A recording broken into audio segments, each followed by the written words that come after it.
Buen día, ¿se escucha bien?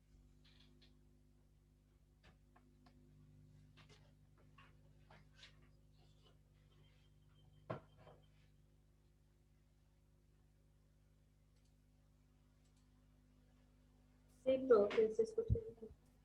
Buen día.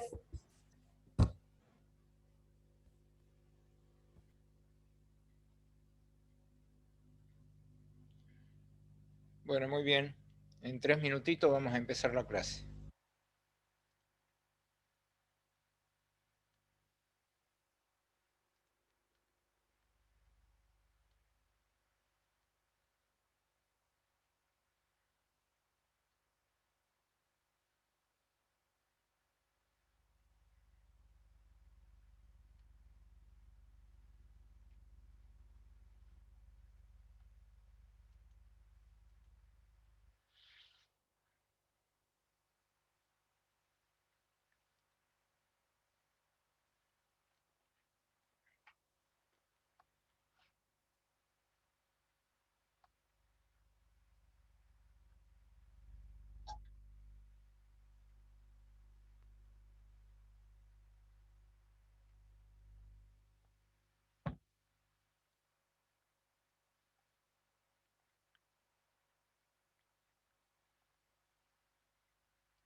Muy bien, chicos,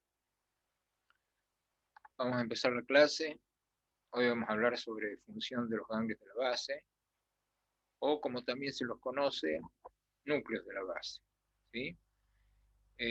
Nuevamente, son estructuras subcorticales que ayudan a la corteza motora a realizar un movimiento lo más perfecto posible, eh, y que están involucrados tanto en la regulación de algunos caracteres de los movimientos voluntarios como involuntarios, principalmente en la fase de iniciación y determinación del movimiento, y en el contexto de poner en marcha varios grupos musculares que están como incluidos dentro de un patrón de movimiento, a veces automático, a veces no tan automático. Entonces, tienen que ver principalmente con un apoyo y modulación de la vía motora, un toque emocional, como vamos a ver también cuando se alteran los ganglios de la base. El enfermo tiene problemas emocionales, psiquiátricos a veces, tienen una importante función en la regulación visceral, en la regulación de la función visceral, es decir, del sistema nervioso autónomo, y también una impronta cognitiva, es decir, también en cuanto a las funciones mentales superiores. Tema que van a encontrar en el libro en el capítulo 57, y bueno, principalmente vamos a hacer una recorrida, por lo menos así esquemática, de cuáles son los ganglios de la base y aproximadamente dónde están ubicados. Así tenemos, fíjense en ustedes, desde arriba, núcleo caudado, más hacia abajo, el putamen, que junto con el núcleo caudado constituyen lo que se llama el estriado, el cuerpo estriado de los núcleos de la base. Y hacia el interior vamos a ver en verde más oscuro el globo pálido, que está dividido en globo pálido externo y globo pálido interno. Más hacia el centro, la sustancia negra, que está debajo del núcleo subtalámico, que es el que está acá en violeta, que como el nombre lo dice, está debajo del tálamo. En algún aspecto el tálamo también participa, por lo menos en ser parte del circuito, y como vamos a ver, hay otros núcleos que se van incorporando, como algunos del sistema límbico, ¿no? Como por ejemplo áreas que tienen que ver, por ejemplo, con la amígdala. Bueno, ahí lo vemos de perfil, quizás se puede ver un poquito casi tridimensional, ¿no es cierto? Con este gran núcleo caudado en forma de coma, de ahí viene el nombre, globo pálido externo, globo pálido interno, y ahí vemos la sustancia negra que es más mesencefálica, y todos están en relación al tálamo, ¿no? O sea, todos cerquita del tálamo. Como concepto, entonces, decimos que son estructuras telencefálicas cercanas al tálamo, que tienen funciones motoras, autonómicas, el sistema nervioso autónomo o visceral, y conductuales, que tienen que ver con la conducta.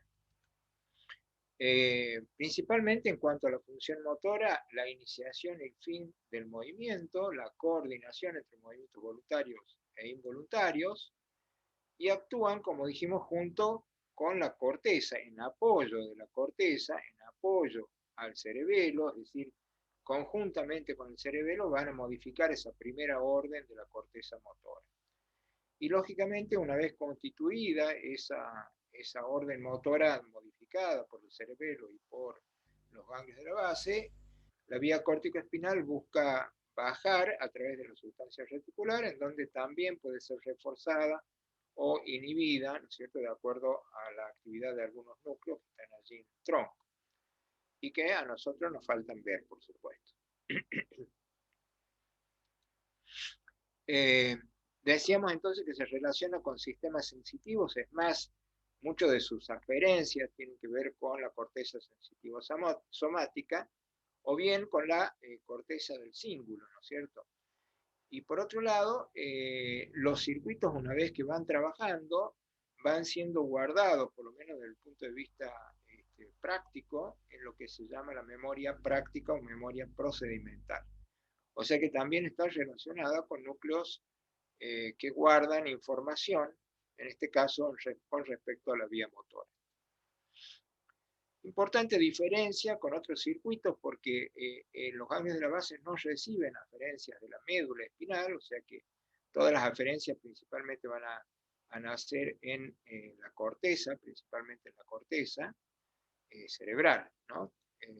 Y las lesiones de los ganglios basales producen movimientos y posturas anormales. Entonces, un poco como para cerrar el tema de la fisiopatología hacia los cuadros patológicos, que son varios. Algunos vamos a conocerlos así someramente, como para tener una idea qué es lo que pasa cuando estos ganglios de la base no funcionan bien. Entonces, como ganglios de la base tenemos el caudado, o cáudado, también como por ahí se lo puede llamar, putamen, el globo pálido, que está dividido en el interno y en el externo, sustancia negra, que tiene una parte compacta y una parte reticular. Sustancia negra debe su nombre a la presencia de neuronas con dopamina, perdón, melanina, que es un pigmento, y que tiene como función más importante la síntesis de justamente uno de los neurotransmisores más importantes de los ganglios de la base, que es la dopamina. El cuerpo de Lewis o el subtálamo, y en conjunto también cuando se habla de dos o más, se pueden integrar subnúcleos que de alguna manera cumplen con alguna integración de la función.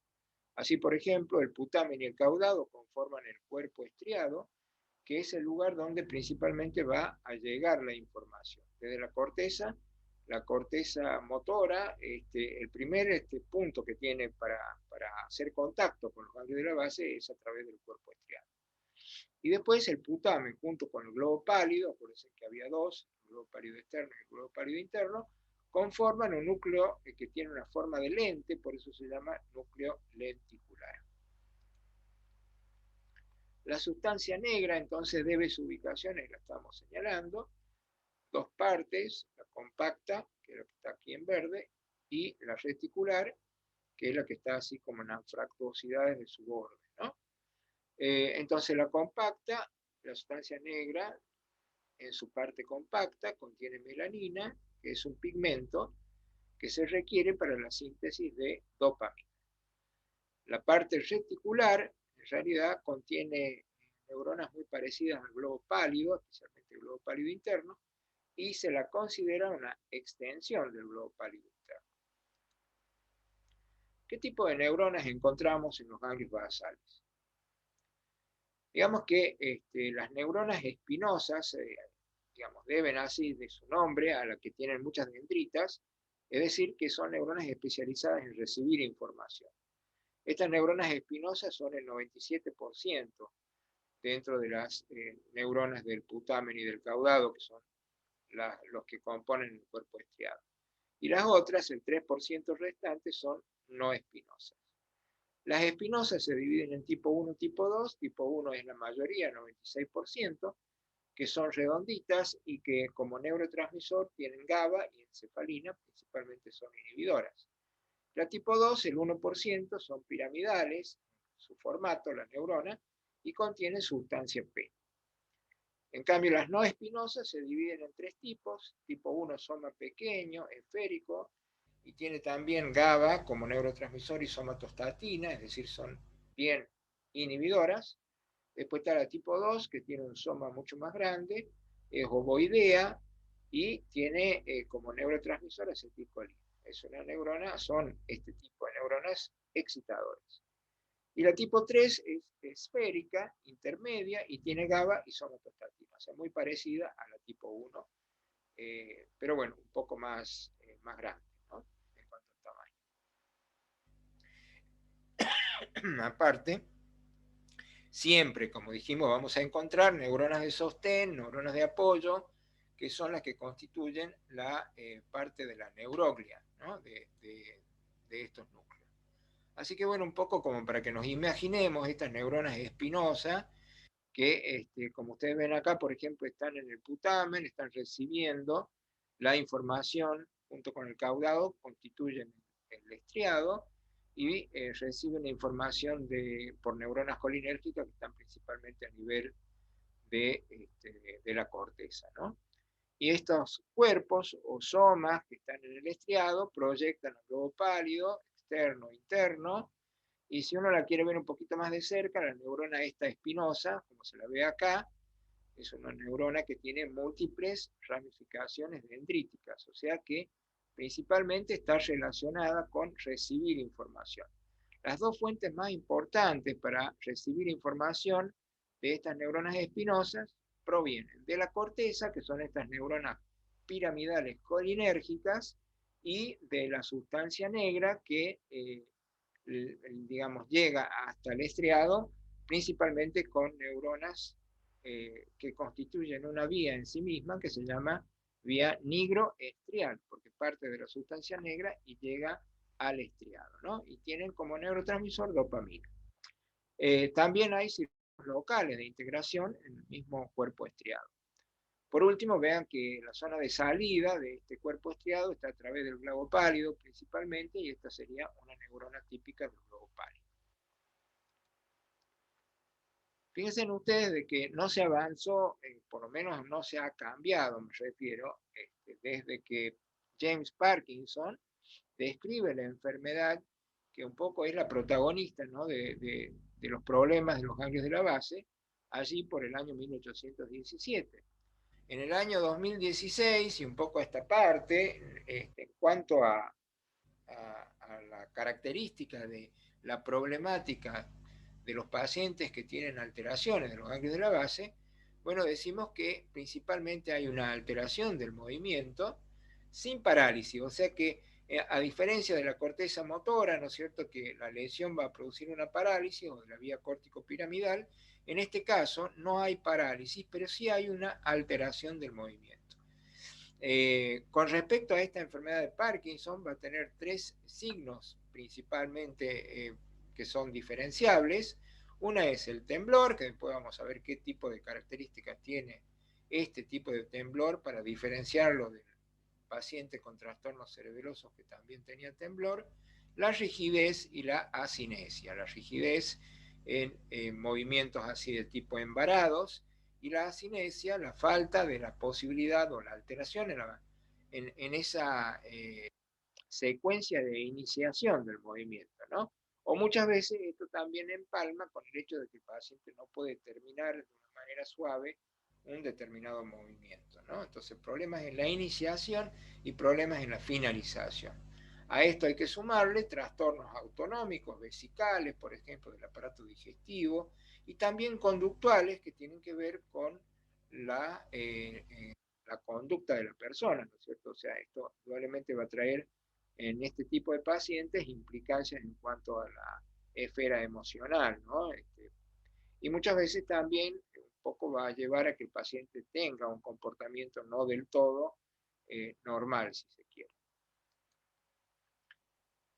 Los ganglios de la base generan mucha polémica por el hecho de que están, digamos, en el medio o son paso obligado de la vía córtico-espinal, ¿no es cierto?, con esa primera idea del movimiento que nace en nuestra corteza motora. Fíjense ustedes de que los ganglios de la base están a mitad de camino, y muchas de lo que va a pasar con esa primera idea de la corteza motora van a estar influenciados, más o menos, por los ganglios de la base. Por otro lado, la misma vía córtico-espinal, de una manera parecida a lo que sucede con el cerebelo, necesita un refuerzo en cuanto a la producción y la ejecución de esa idea motora que lleva al movimiento. O sea que permanentemente va a haber una modificación de todos esos potenciales de acción que nacieron en la corteza motora y que tratan de ir bajando, formando parte de la vía córtico-espinal. Entonces los ganglios de la base van a ir a modificar esta primera idea para que el movimiento que incluye esa idea sea el mejor posible.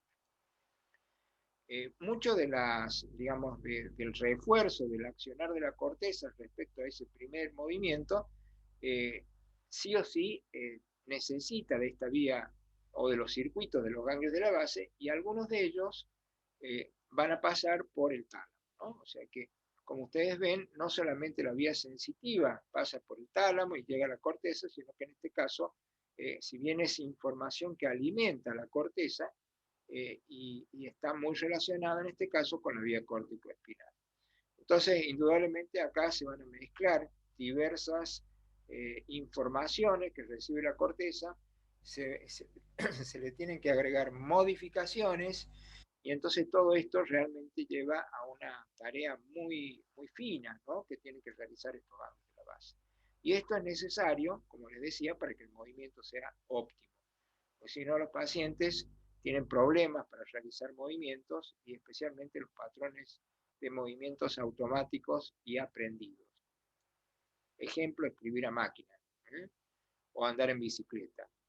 Bueno, entonces decimos encrucijada motora con una diversidad signológica. ¿Por qué? Porque acá vamos a tener tanto una signología en los pacientes, me refiero, ¿no es cierto?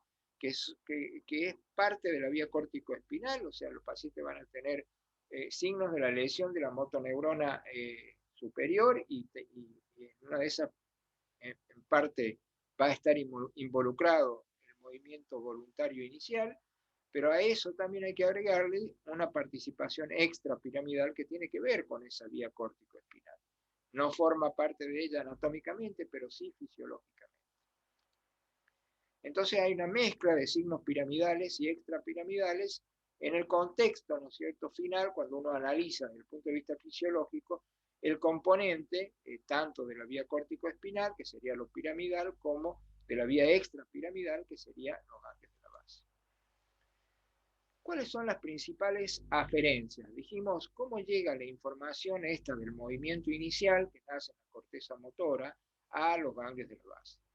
Bueno, principalmente hay una vía que ustedes le están viendo acá, que es esa vía que nace en la corteza, termina en el estriado, se llama córtico estrial, ¿no? Y son neuronas, como vimos hace un ratito, principalmente neuronas piramidales, que como neurotransmisor utilizan glutamato y acetilcolina. En parte también las aferencias digamos, a los ganglios de la base tienen que ver con una rama de la sustancia negra, una parte de la sustancia negra que emite vías que llegan al estriado. ¿Ven?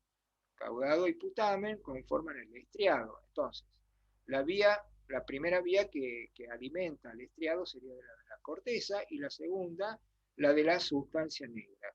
Estas son vías entonces que ingresan al cuerpo estriado y por eso se llaman aferenciales. El objetivo, como dijimos, es controlar patrones aprendidos de movimiento y esto indudablemente va a tener que ver de alguna medida con una vía de salida y a partir de la vía de salida, cómo pasa por el tálamo para llegar nuevamente a la corteza. Pero bueno, vamos a ir por partes, ¿no es cierto? Hemos hablado de las aferencias, principalmente la corteza y la sustancia negra, y acá vemos las eferencias, que se trata de vías que parten de alguna parte de los ganglios basales y que salen de ellos y van en busca de la corteza, ¿no? O sea, saliendo del globo pálido externo, del globo pálido interno y de la sustancia negra, van a ir a buscar tálamo y subtálamo para modificar la última información que desde el tálamo tiene que llegar a la corteza para que la corteza refuerce esa orden inicial. Entonces, hablamos de estos circuitos en forma integrada y nace, bueno, por supuesto, estos dos circuitos que son hoy los más importantes. Uno se llama la vía directa y el otro la vía indirecta de los ganglios basales. Entonces, si uno mira un poquito el esquema, desde donde se inicia la idea motora, desde la corteza, en este caso corteza motora, va a venir una primera orden que, como ustedes ven, llega al estriado, ¿no? Y llega al estriado, el cuerpo estriado, en donde hay neuronas que tienen distintos tipos de receptores. Bueno, al activarse esta primera vía, se activa un tipo de receptor determinado sobre el cuerpo estriado que va a producir una inhibición en el cuerpo estriado y esa inhibición se va a trasladar al globo pálido, especialmente en la zona del globo pálido interno. Entonces, la activación de la vía directa produce inhibición, si me siguen aquí con el cursor, del globo pálido interno y de la sustancia negra. Vamos a ir construyéndola. Entonces, miren lo que pasa. Teóricamente existiría una salida del globo pálido interno, si me siguen con el cursor, que sería inhibitoria para el tálamo. Y se habría otra salida de sustancia negra que también sería inhibitoria para el tálamo. Ahora, ¿qué es lo que dijimos nosotros? Que cuando se activa la vía directa, a partir de neuronas en el cuerpo estriado, que son inhibitorias, son GABAérgicas, se inhibe el globo pálido interno. Entonces, si yo estoy inhibiendo el globo pálido interno, está inhibido, estoy inhibiendo una inhibición. Por lo tanto, este freno que tiene naturalmente el tálamo deja de existir en este momento. Y lo mismo ocurre con sustancia negra. O sea, a partir del globo pálido interno, sustancia negra también se inhibe, y entonces estoy inhibiendo una rama inhibitoria. Conclusión. Sustancia negra y globo pálido interno son inhibidores naturales del tálamo. Si yo los inhibo, estoy dejando que el tálamo actúe de una manera más fuerte. Y entonces, la primera orden de la corteza se refuerza a partir de la vía directa. En conclusión, ¿qué voy a tener yo? Más movimientos y más iniciación del movimiento. O sea, un refuerzo muy importante para que la persona de estar sentado decida pararse, empezar a caminar y lo pueda hacer de una manera, digamos, primero realizarlo, ¿no? Llevarlo a cabo. Y segundo, de una manera coordinada, suave, que no sea como una rueda dentada, ¿no es cierto?, cortándose el movimiento, sino que tenga un ensamblaje natural. Entonces, resumimos que la vía directa, digamos, la conclusión de la vía directa sería que el tálamo excita con mayor potencia a la corteza. ¿Sí? El otro circuito eferencial que nace desde los ganglios basales se llama la vía indirecta, ¿no? En donde si nosotros lo reconstruimos, tenemos que nuevamente empezar por la corteza. La corteza estimula el cuerpo estriado, ya dijimos que en el cuerpo estriado hay diversas neuronas, algunas que tienen receptores D1 y otras que tienen receptores D2. Esta D, que se le pone por delante, quiere decir dopaminérgico. Entonces, acá hay neuronas dopaminérgicas tipo 1 y dopaminérgicas tipo 2. La corteza, en principio, estimula al cuerpo estriado, pero además de la corteza, también hay un circuito desde la sustancia negra, esta vez compacta, que si me siguen por acá, yo estoy llegando y principalmente me voy a detener en receptores D2. O sea, en las neuronas que tienen receptores D2, va a trabajar la dopamina que está producida en estas neuronas de la sustancia negra compacta. Entonces, ¿qué sucede a partir de que esta vía córtico-estrial se estimula desde la corteza y desde la sustancia negra? Se va a producir lo siguiente. Estas neuronas, que tienen como receptores D2, son neuronas inhibitorias en forma natural para el globo pálido externo. El globo pálido externo, naturalmente, tiene circuitos internos que inhiben al globo pálido interno. Entonces, si yo inhibo al globo pálido externo, el globo pálido interno está menos inhibido. Vamos a detenernos un poquito ahí. O sea que lo primero que sucede de esta vía indirecta es que el globo pálido interno está menos inhibido, ¿no? Entonces, la vía natural, que en parte se activa a partir de los receptores D2 con inhibición del GPE, del globo pálido externo, produce una inhibición del subtálamo. Esa, naturalmente, se inhibe porque yo acá estoy inhibiendo al globo pálido externo. Entonces, en definitiva, el subtálamo queda como menos inhibido. ¿Ven? Esta inhibición que naturalmente sucede, cuando se activa el D2, se inhibe. Al inhibirse el subtálamo, sus vías, que son una de vuelta hacia el globo pálido, excitadora, con neurotransmisor glutamato, y otra, también excitadora, sobre sustancia negra. Entonces, fíjense en lo que sucede. Si yo esta vía inhibitoria está anulada, el subtálamo, dijimos, se libera, y el subtálamo al liberarse actúa con toda potencia sobre el globo pálido interno y con toda potencia sobre sustancia negra reticular. Ahora, naturalmente, ¿qué función tiene el globo pálido interno y sustancia negra reticular? Nuevamente, una función de tipo inhibitoria. ¿Sobre quién? Sobre el tálamo. Y entonces, el tálamo, que naturalmente descarga, ¿no es cierto?, su rulo de vuelta a la corteza excitándola, en este caso va a sufrir una inhibición por parte del globo pálido interno y una inhibición por parte de sustancia negra reticular, en definitiva, después de que trabajó todo esto, ¿no? Entonces, ¿qué sucede con esa inicial, esa vía inicial tálamo cortical que vendría a ser de refuerzo? Que disminuye. Y entonces, concretamente, ¿qué sucede a partir de la activación de la vía indirecta?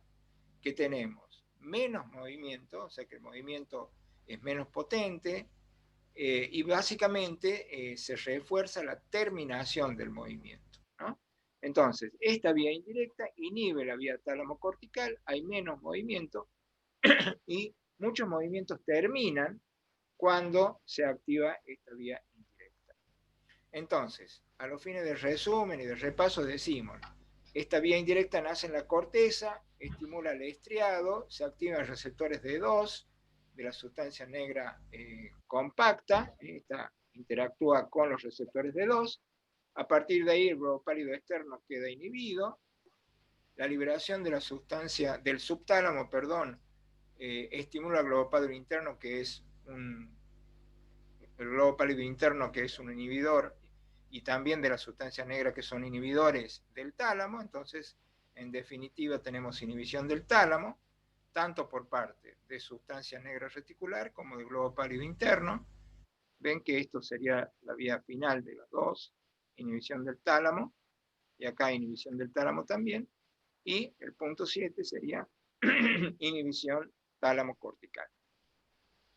Conclusión entonces, chicos, si se activa la vía directa, digamos, la idea inicial de la corteza motora se refuerza, hay más iniciación de movimiento y el tálamo, la vía tálamo cortical está exigida al máximo. Y en el caso opuesto, si se activa la vía indirecta, la vía tálamo cortical se inhibe, tanto por parte del globo pálido interno como de sustancia negra, y por lo tanto hay menos movimiento y hay menos, y hay terminación, ¿no? O sea, finalización del movimiento. Esto es importante, simplemente les doy un ejemplo donde se aplica. El paciente parkinsoniano, muchas veces cuando le dicen en el examen que se pare de la silla y camine, le va a costar muchísimo ponerse en marcha, o sea, la iniciación del movimiento. Ustedes van a ver que tiene que hacerlo en forma pensado, que le cuesta, que es un movimiento como frenado, ¿sí? Que bueno, que al final sí, en general lo logra, ¿no? Y entonces, una vez que nosotros le decimos, bueno, camine hacia la pared y frénese antes de chocar con la pared, el parkinsoniano muchas veces le va a costar iniciar, pero una vez que inicia la marcha, la va a hacer con pasitos cortos y le va a costar por ahí mucho detenerse antes. Entonces va a necesitar poner las manos para frenarse. Eso sería entonces donde vamos a aplicar esto. Cuando falla esta vía indirecta, al paciente le va a costar más detenerse. Cuando lo falla la vía directa, al paciente le va a costar más iniciar. ¿Se entendió la diferencia? Más que nada me interesa saber si se entendió el resultado final de la activación de la vía directa y de la indirecta. Sí, profe. ¿Estamos por ahí? Sí, profe. Después, bueno, sí, hay que ir despacito, ¿no? Reconstruyendo estos circuitos internos, que por ahí son los más, digamos, difíciles de recordar, más que nada. Pero bueno, después, una vez que uno interpreta el porqué, es más fácil. En el libro ustedes tienen dos circuitos, está bastante más sencillo, esto que les puse recién, digamos, serían las últimas investigaciones de los circuitos, y bueno, tiene un poquito más de juego de receptores, ¿no es cierto? Que no lo vemos tanto en nuestro libro de base, ¿no? En el Guyton. Entonces el Guyton le va a presentar dos circuitos, el Guyton y otros libros también, ¿no? De fisiología, circuito del putamen y el circuito del caudado. El circuito del putamen básicamente nos sirve como para entender bien cómo funcionan los ganglios de la base, en el sentido de entender las aferencias. Fíjense en ustedes que el circuito del putamen es netamente motor, porque su iniciación está en la zona motora principalmente, ¿ven? Miren cómo la neurona, los somas de las neuronas, tanto inhibitorias como excitatorias, están naciendo en la zona motora primaria, en la suplementaria y en la premotora. Desde ahí los axones bajan y entran al estriado, pero entran principalmente por el putamen. Entonces, por eso el circuito recibe el nombre de circuito del putamen, ¿no? Porque estas neuronas, bueno, hacen su pasaje por globo pálido externo-interno y van a llegar en forma directa o indirecta al tálamo, ¿no? Básicamente, la vuelta del circuito del putamen es hacia la zona motora de nuevo, ¿no? Motora primaria, premotora y suplementaria. Bueno, eso es con el circuito del putamen. Y desde el punto de vista fisiológico, ¿cómo podemos darle al circuito del putamen una jerarquía funcional? Bueno, tiene que ver con el patrón, con el control de los patrones complejos de la actividad motora. No son movimientos sencillos, son movimientos complejos que requieren la utilización de varios grupos musculares, ¿no? Como por ejemplo escribir, lanzar una pelota, vocalizar, el habla. Después vamos a ver que el paciente parkinsoniano también tiene una alteración en la vocalización, ¿no? Por ahí no tiene ningún problema en expresar lo que quiere decir, pero la dificultad va a ser en la vocalización. Control de los movimientos oculares también, o sea, grupos de músculos que tienen que ver con movimientos rápidos que manejan los globos oculares. En cambio, el circuito del caudado, fíjense que tiene un nacimiento bastante más amplio. No solamente nace en las zonas motoras, sino que también tiene un nacimiento parietal muy importante en el área sensitiva y en el área de interacción o de integración parieto-occipito temporal, ¿no? También hay zonas en la premotora y suplementaria y también en la zona frontal y prefrontal. Todo esto, entonces, fíjense aquí, desde el sistema límbico y del área temporal también, va a pasar a conformar fascículos que van a ingresar al estriado, pero por el caudado, ¿sí? Entonces, al ingresar por el caudado, también hay circuitos internos y después una vía que directamente es como que tomar el tálamo y vuelta a la corteza, pero no vuelve a la zona motora, ¿ven? Vuelve a la zona prefrontal y a la zona premotora y suplementaria. El circuito de caudado tiene una diferencia fundamental con respecto al circuito del putamen en el sentido de que se aleja un poquito de lo motor, es decir, no lo pierde, pero abarca más. Por ejemplo, la actividad motora que tiene que ver con la cognición y con la emoción. Entonces, ¿cómo podemos enumerar las funciones del circuito del caudado?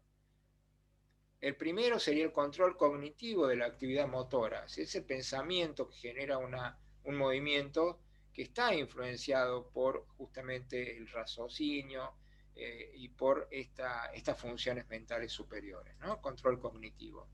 El caudado recorre toda la corteza, no solamente sale de la motora. Modula la información tanto sensitiva como emocional, por eso tiene neuronas que han surgido desde el área somática y sensitiva, desde el área parietal y desde la zona profunda del sistema límbico. Hay aferencias de áreas de asociación, parieto-temporo-occipital, por ejemplo, y nuevamente, para su vuelta a la corteza va a tener que pasar por el tálamo, la zona ventral anterior y lateral. Llega a la corteza motora, pero no a la primaria, otra gran diferencia con el circuito del putamen, y activa patrones de movimientos preestablecidos, ¿no? Como un patrón de escape, por ejemplo, frente al peligro. Entonces, frente al peligro, ¿qué hace una persona? Se da vuelta y corre en dirección contraria al peligro a donde viene. Bueno, para poder hacer todo esto en forma correcta, necesita de los cambios de la base. Hay una modulación de la velocidad que se va a consumir, que se va a constituir ese movimiento, y también de la amplitud de los movimientos. Bueno, básicamente hemos presentado entonces más que nada la parte de circuitos anatómicos, los más nuevos y los no tan nuevos, pero que todavía se usan, y hemos hecho una relación entre los circuitos y la aplicación en cuanto a la fisiología. También lo que hemos hecho es relacionar esto con qué es lo que pasa en algunas enfermedades donde están involucrados los cambios basales. Al final de la segunda hora vamos a presentar algunos casos clínicos como para que, bueno, podamos tener una relación más práctica, ¿no? Entre todo esto que es mucho de imaginarse y por eso es difícil, con lo que nosotros vamos a ver desde el punto de vista real como médicos en nuestros pacientes con problemas de los ganglios de la base. ¿Alguna preguntita sobre esto? Salimos, hacemos un recreito de 10 minutos y ya retomamos.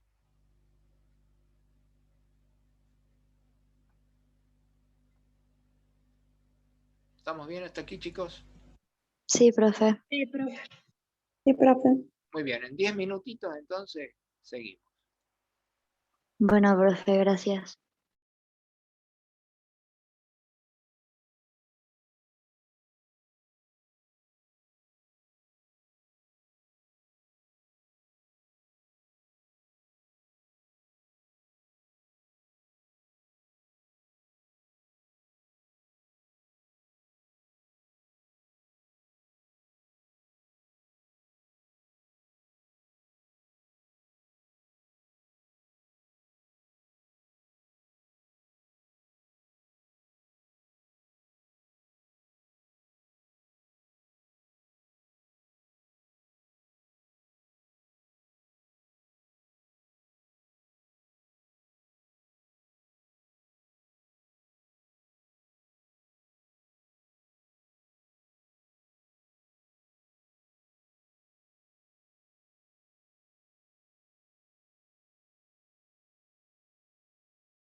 ¿Retomamos?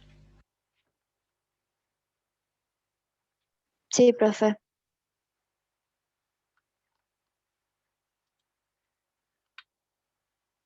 Muy bien. Aparte de los circuitos histológicos, anatómicos que hemos estado revisando, también hay que considerar vías de acuerdo a los neurotransmisores.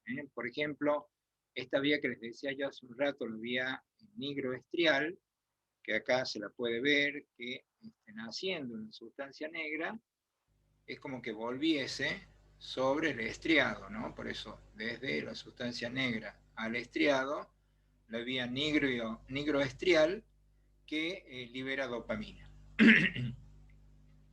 Y se puede decir que los neurotransmisores en realidad se clasifican groseramente en los excitatorios y en los inhibitorios. Pero si ustedes miran un poquito, es como que en el conjunto de neurotransmisores que les presento acá, hay una mayoría de neurotransmisores de tipo inhibitorio, ¿no? Es como que en realidad la modulación tiene un efecto con mayor peso hacia la inhibición, hacia los fenómenos en donde se intenta de que todo este grupo de neuronas llegue al reposo de una manera más fluida, ¿no? Y todo lo que sea movimiento del potasio es como que la conductancia para el potasio en este tipo de células es, tiene una impronta que se puede ver, que se repite a lo largo y a lo ancho de este grupo de neuronas, ¿no? Que constituyen los ganglios basales. Y esto quiere decir entonces una mayor predisposición al reposo sobre la vía que es netamente excitatoria, ¿no es cierto?, como es la vía córtico-espinal. Entonces vamos a simplemente, digamos, nombrar los neurotransmisores más importantes, haciendo mención al glutamato, que es el excitatorio por excelencia, al GABA, que es el inhibitorio por excelencia, también excitatorio tenemos acetilcolina, y algunos que no solamente van a provenir desde la corteza a los ganglios de la base y en los circuitos internos, sino que también, como vemos acá abajo, hay una serie de vías que alimentan, ¿no es cierto?, a los ganglios de la base desde el mesencéfalo, principalmente entonces desde el tronco. Ya dijimos que de las médulas no hay aferencia, pero por ejemplo acá, desde la sustancia reticular, van a haber vías noradrenérgicas, serotoninérgicas y algunas con encefalina. Así que bueno, tenemos acetilcolina que es excitatorio, glutamato que es excitatorio, y se puede decir que adrenalina o noradrenalina también son excitatorios. Dopamina tiene el comportamiento dual, ¿no? O sea, ustedes ven que la dopamina puede ser un neurotransmisor excitador, si actúa sobre un tipo de receptor, y un neurotransmisor inhibidor si actúa sobre otro tipo de receptor, ¿no? O sea que dependiendo de qué tipo de receptor dopaminérgico, la dopamina va a ser excitatoria o inhibitoria. En cambio, GABA siempre va a ser inhibitorio, acetilcolina siempre va a ser excitatoria, glutamato siempre va a ser excitatoria, y serotonina, encefalina siempre van a ser inhibitoria en este nivel por lo menos.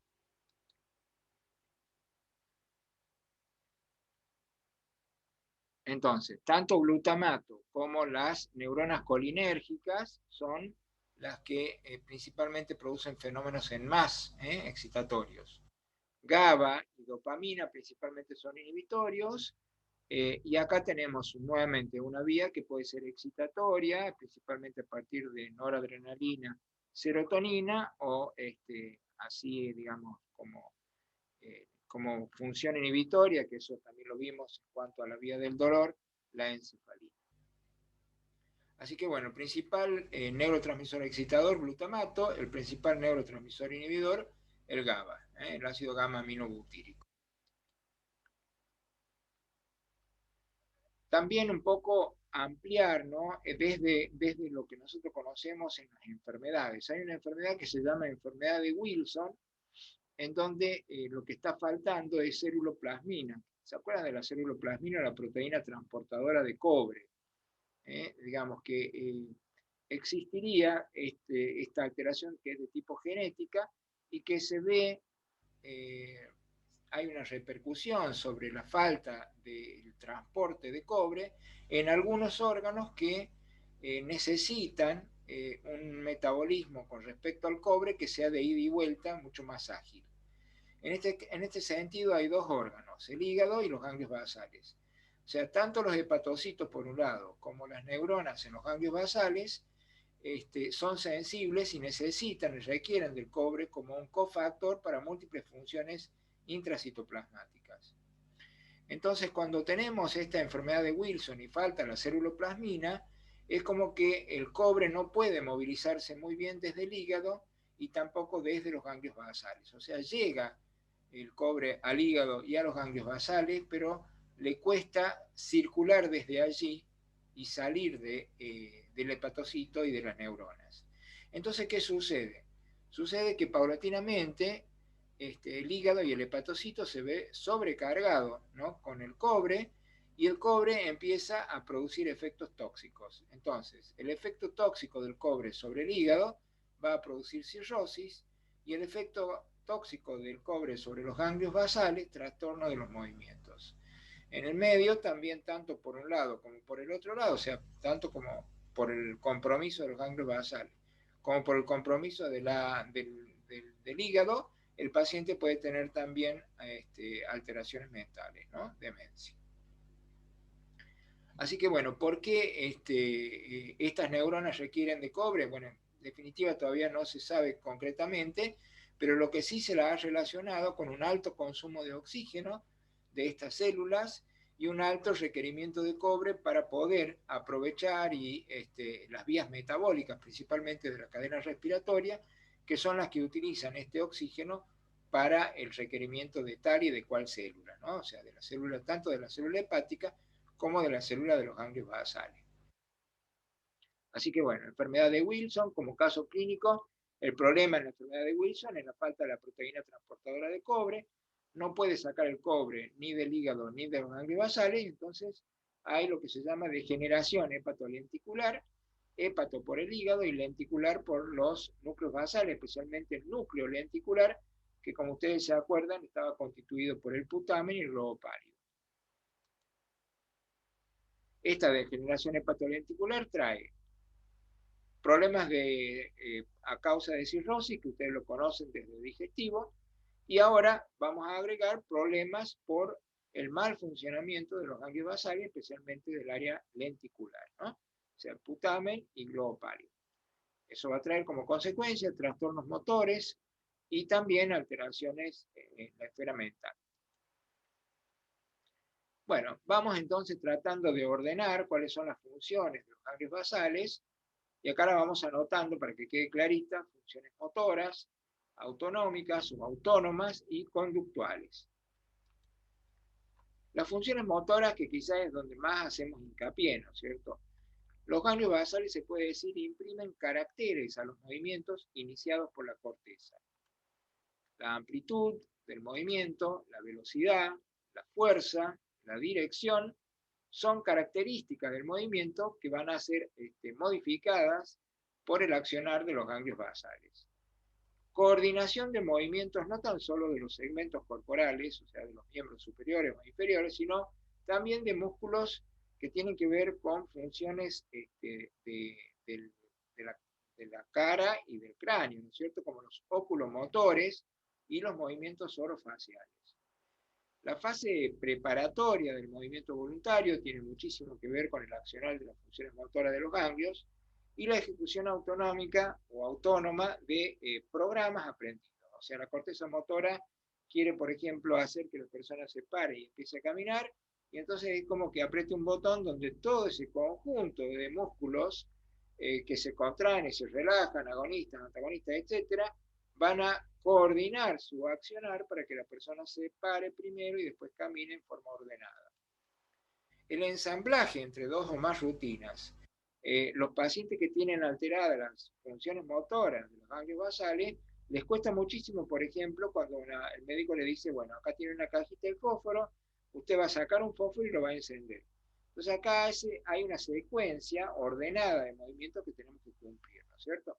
Lógico, no se puede encender el fósforo antes de sacarlo de la caja, así que Este ensamblaje entre dos o más rutinas tiene que ver también con los ganglios de la base. Y acá no olvidarse de que le imprimen al movimiento la posibilidad de iniciarse y de terminar de una manera armónica, principalmente esto, suave. Las funciones autonómicas o autónomas las podemos resumir en regulación de la presión arterial, y esto lo vemos desde la patología. Los pacientes parkinsonianos tienen problemas para regular su presión arterial.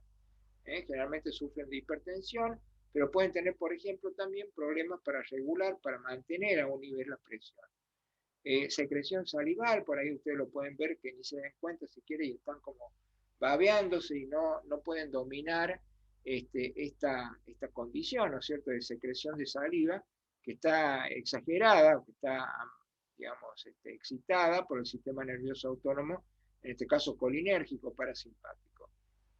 La secreción sebácea, cuando uno revisa un paciente parkinsoniano, tiene la impresión de que se ha puesto crema, se ha puesto algún ungüento que le ha dejado la piel como grasosa. Bueno, esta secreción sebácea, que tampoco está controlada, es una de las funciones autonómicas que está alterada en el paciente con problemas de ganglios de la base. También el urólogo ve muchos pacientes parkinsonianos, por ejemplo, que tienen vejiga neurogénica. Es una vejiga que responde prácticamente al mínimo estímulo y que le hace la vida imposible al paciente parkinsoniano. Y también problemas en la esfera sexual, especialmente en el varón, problemas de erección. Bueno, las funciones conductuales también se hacen notar en los ganglios basales. Hay un síndrome que se llama de aproximación compulsiva, que es cuando tenemos alguna alteración en el caudado y en la amígdala. Acuérdense que la amígdala, si bien es un núcleo del sistema límbico, también pertenece en parte, desde el punto de vista por lo menos fisiológico, a el grupo de los ganglios basales. Digamos que dentro del grupo de funciones conductuales, hemos señalado el sueño. El paciente parkinsoniano le cuesta conciliar el sueño, muchas veces tiene insomnio. La relación social, por supuesto, muy difícil. La excitabilidad, pacientes que se irritan muy fácilmente. La memoria espacial, les cuesta orientarse. La discriminación de objetos, diferenciar un objeto de otro. Los colores, a veces hay problemas en reconocer colores, y también algunos problemas en el circuito de la analgesia natural, ¿no? Es decir, que también tienen el umbral para con el dolor mucho más cerquita, ¿no es cierto? Así que con cualquier estímulo los pacientes sienten una sensación desagradable, cercana también al dolor. En sí, los síndromes patológicos, las patologías que se han ido reconociendo por alteración de los ganglios de la base tienen un patrón común, que es la alteración de la cinesis, ¿no? Una alteración del movimiento. O bien va a ser hipocinesis o hipercinesis. Ustedes pueden encontrar en la literatura con diversos nombres, pero por ejemplo ahí en el libro van a ver atetosis, la misma enfermedad de Parkinson, la enfermedad de Huntington, el hemivalismo y la corea. En cada uno de estos síndromes el movimiento va a estar aumentado o disminuido, y el paciente va a tener como motes, ¿no es cierto?, como salpicados de problemas autonómicos y de problemas también en la esfera cognitiva emocional. Un paciente con atetosis, por ejemplo, tiene lesión principalmente en el globo pálido, en la zona de eferencia, ¿no?, del circuito, de los circuitos de los ganglios de la base, en donde el problema va a empezar por un movimiento anormal en un segmento, principalmente en la mano, se va a extender al brazo y después miren la torsión que tiene este cuello, ¿no? Pacientes que tienen realmente este tipo de espasmos importantes que dificultan muchísimo la actividad, cualquier actividad de tipo motora, ¿no es cierto?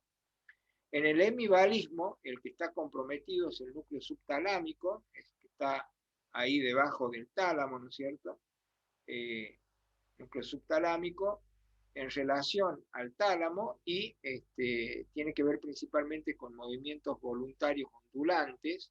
O sea, cuando la persona quiere realizar un movimiento, lo va a empezar a hacer de una manera así como en reptación, ¿no? O sea, reptantes, ondulantes, de inicio agudo o subagudo, pero en un lado del cuerpo, ¿no? O sea, siempre en un hemicuerpo.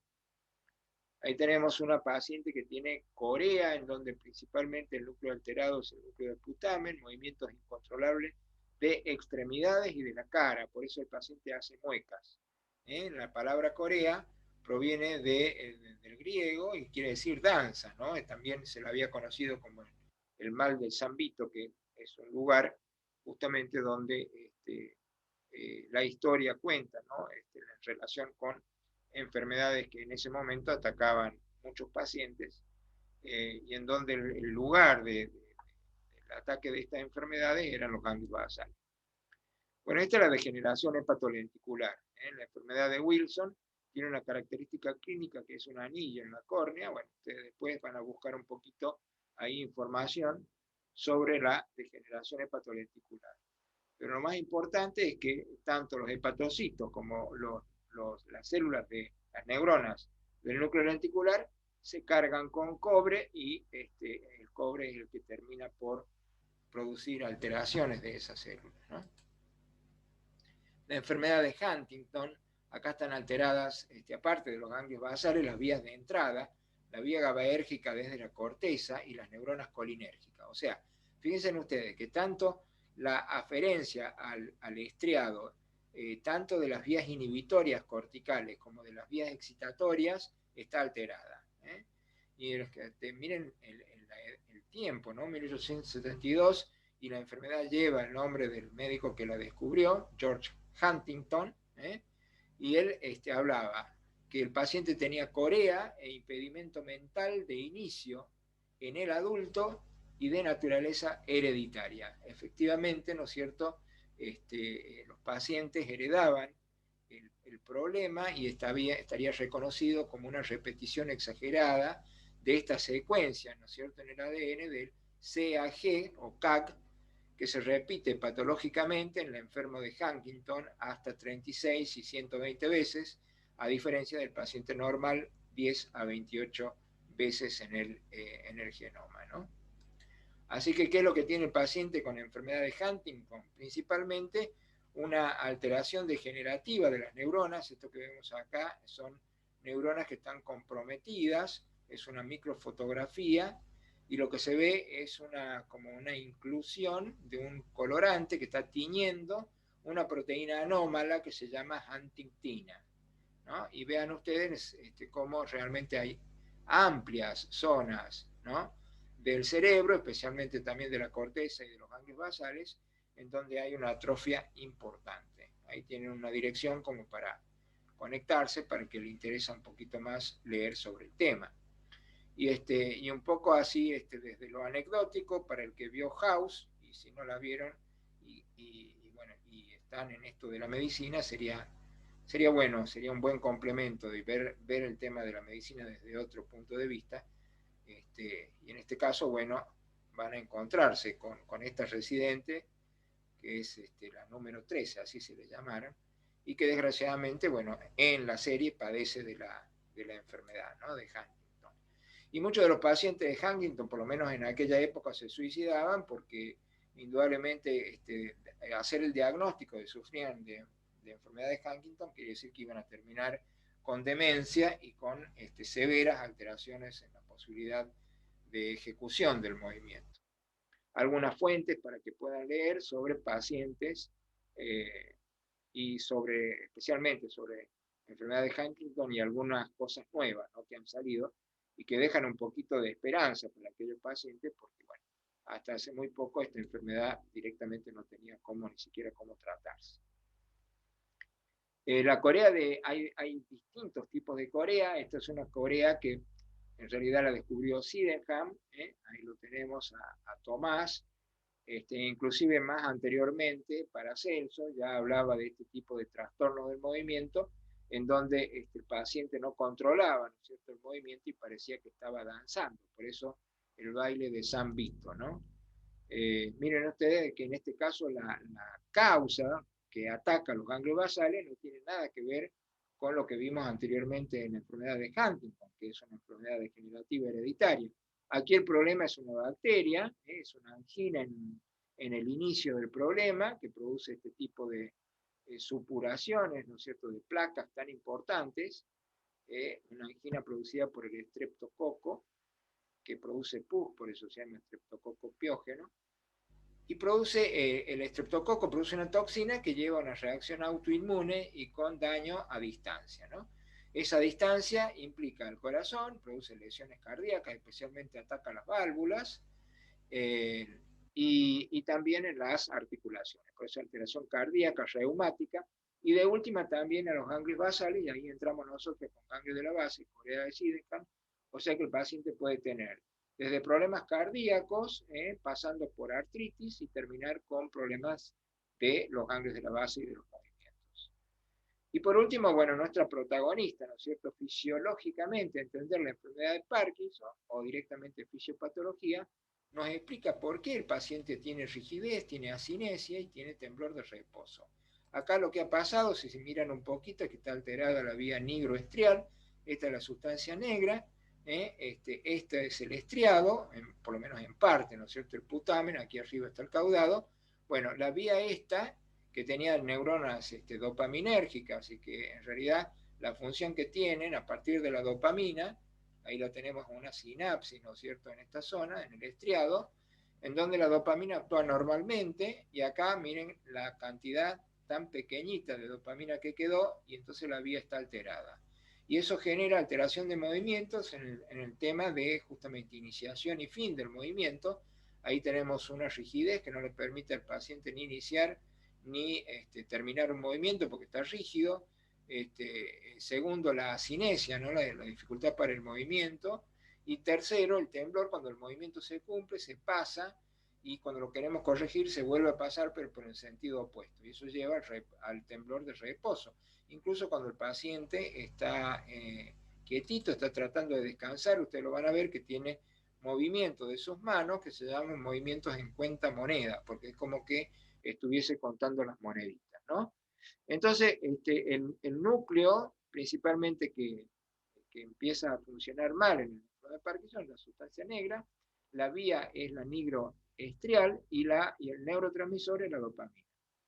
El paciente tiene rigidez, asinesia y temblor, son los 3 puntos de la tríada básica. A eso le sumamos una repercusión en el estado de ánimo, miren la fase depresiva, que tampoco tiene posibilidades de mover mucho en cuanto a la gesticulación, por eso cara de jugador de póker, como se le llama también, que mueve y no se le nota nada, ¿no?, lo que tiene de cartas, y la fase está de cera, como los muñecos de cera, de los museos de cera.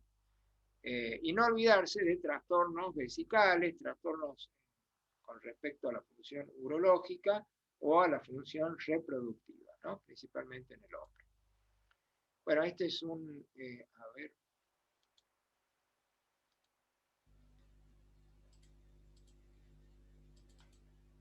Si lo podemos.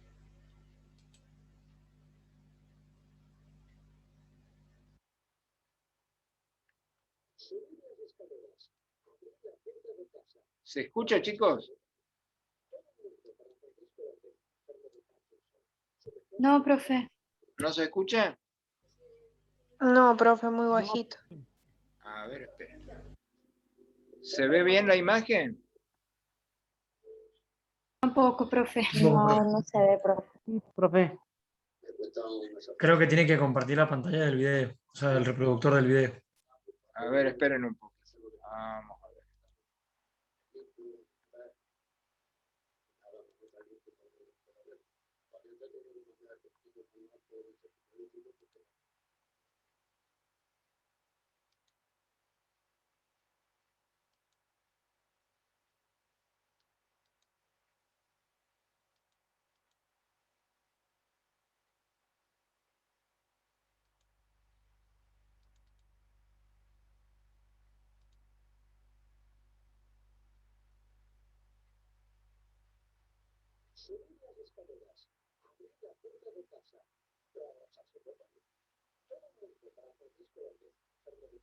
¿Lo pueden ver ahí?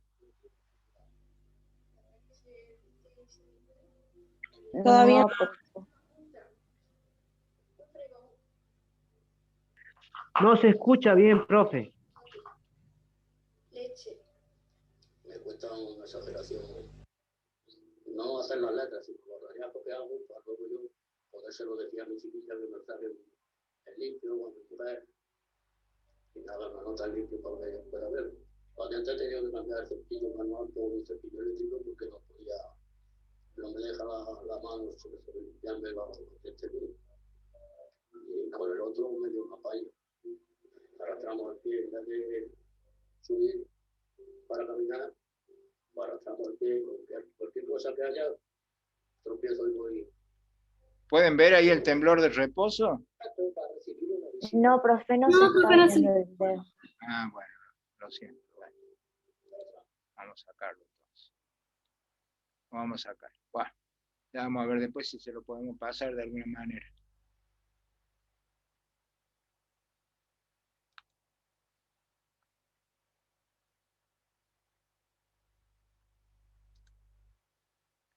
Bueno, un poco era como para terminar, ¿no es cierto?, que puedan ver cómo es un paciente parkinsoniano. Básicamente, entonces, el paciente lo que va a tener es eso, ¿no? Ustedes vieron que caminaba de una manera muy embarada, con dificultad para mover sus brazos, para acompañar la caminata, ¿no es cierto? El cuello también en una postura que no se mueve, y los músculos de la cara hacen que directamente tenga una expresión como que no tiene ni alegría, ni tristeza, ni expresa nada, ¿no? Por eso se habla de esa expresión pétrea o cara de póker, ¿no? De jugador de póker. Bueno, y este que está en la pantalla es otro, digamos, gran conocido como enfermo, como representante, desgraciadamente, de esta enfermedad tan terrible que es la enfermedad de Parkinson, que fue Muhammad Ali, que seguramente le gusta el boxeo, lo debe conocer, que también, digamos, en la última etapa de su vida, sufrió muchísimo de esta enfermedad.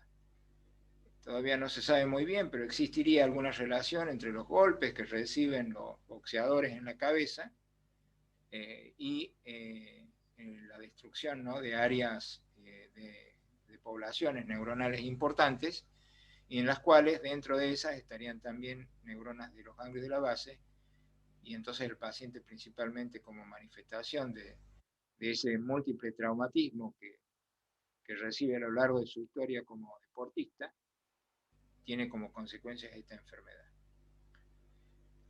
Así que bueno, hasta aquí, chicos, no sé si queda alguna duda. Profe, No, profe. Vamos a tratar de ponerles el PowerPoint ahora nomás, como para que lo puedan ir viendo, y bueno, ya vamos a ver si se lo puedo pasar al video. profe, Sí.